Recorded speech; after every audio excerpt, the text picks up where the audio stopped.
હંસુરા તાલુકાના ગુજેરી ગામે આંગણવાડીનો વિવાદ છેલ્લા 3 વર્ષથી ચાલુ છે।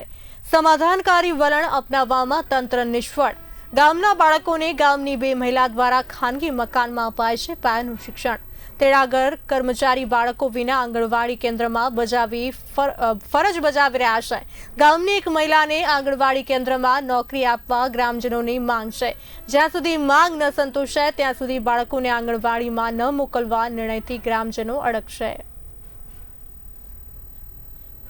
જય ભાષા જણાવવાનું કે અમારા ગામમાં છેલ્લા 4.5 વર્ષથી આંગણવાડીનો પ્રશ્ન ચાલુ છે। અમે અનેકવાર રજૂઆત કરી છે તો પણ અમને કોઈ પણ પ્રકારનો નિકાલ મળતો નથી અને ગામના બાળકોને અમે છેલ્લા 4 વર્ષથી અહીંયા અમારા ઘરે પ્રાઇવેટ બેસાડીએ છીએ અને ખર્ચો કરીએ છીએ। શું પ્રશ્ન છે આમાં?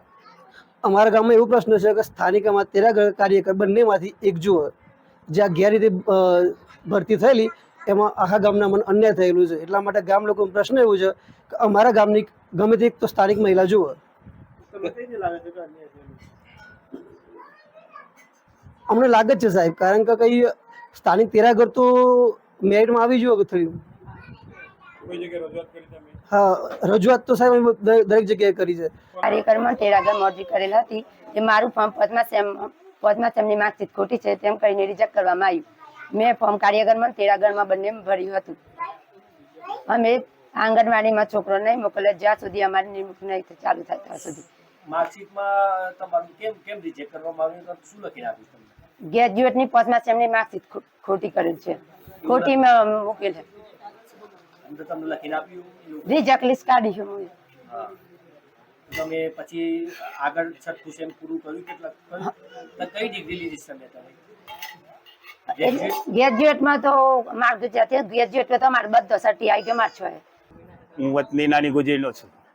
આંગણવાડી જોડે જ મારું મકાન છે। આ છઠ્ઠા મહિના 22મી સાલની આ વાત છે। 3.5 વર્ષ થવાયા, કોઈ વાનો નિકાલ આવતો નથી। વિવાદ શું ચાલો?